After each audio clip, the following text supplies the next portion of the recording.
राज्यात आज तिथीनुसार शिवजयंतीचा उत्साह. शिवसेना युबीटी आणि मनसेकडून राज्यभरात विविध कार्यक्रमांचं आयोजन. नागपुरातल्या महाल परिसरात शिवजयंती सोहळा.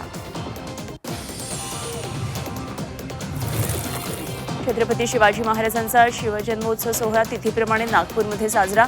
शिवतीर्थ महाल परिसरातील छत्रपती शिवाजी महाराज चौकात सोहळा साजरा. पहाटेपासूनच विधिवत आणि पारंपरिक पद्धतीनं कार्यक्रमांचं आयोजन. अजित पवार विमान अपघात प्रकरणात पार्थ पवार आणि कुटुंब मोदींची भेट घेणार. झी 24 तासला विश्वसनीय सूत्रांची माहिती.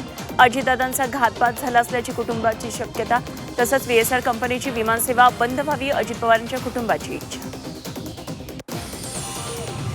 मुंबई महापालिका प्रभाग समिती निवडणुकीमध्ये ठाकरेंना धक्का. माजी महापौर श्रद्धा जाधव यांचा पराभव.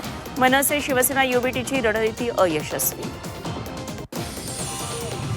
शिंदेंच्या शिवसेनेकडून लाडक्या बहिणीला राज्यसभेवर संधी.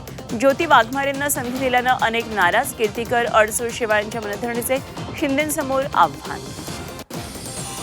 धर्मांतर विरोधी कायद्याला अखेर राज्य मंत्रिमंडळाची मंजुरी. लवकरच अध्यादेश निघणार. कायद्यात 5 लाखांचा दंड तर 7 वर्षांच्या शिक्षेची तरतूद.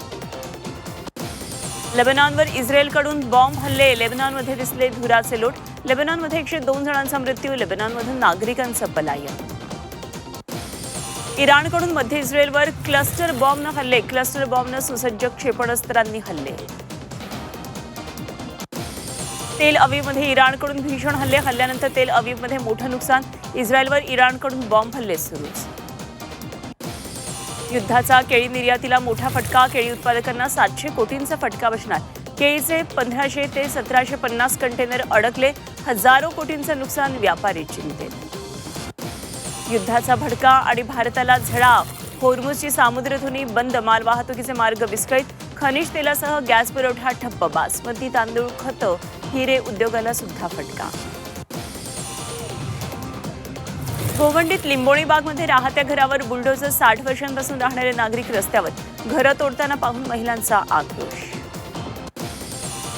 नवी मुंबईच्या कोपरखैरण्यामध्ये शिकवणी वर्गादरम्यान स्लॅब कोसळला. दुर्घटनेत एका विद्यार्थ्याचा मृत्यू. 12 मुलं जखमी. हिंगोलीत घरकुल लाभार्थ्यांना मोफत वाळू मिळणार. 28 वाळूघाट घरकुल लाभार्थ्यांसाठी राखीव. जिल्हाधिकारी राहुल गुप्ता यांची माहिती. घरकुल लाभार्थ्यांना मोफत वाळू मिळणार.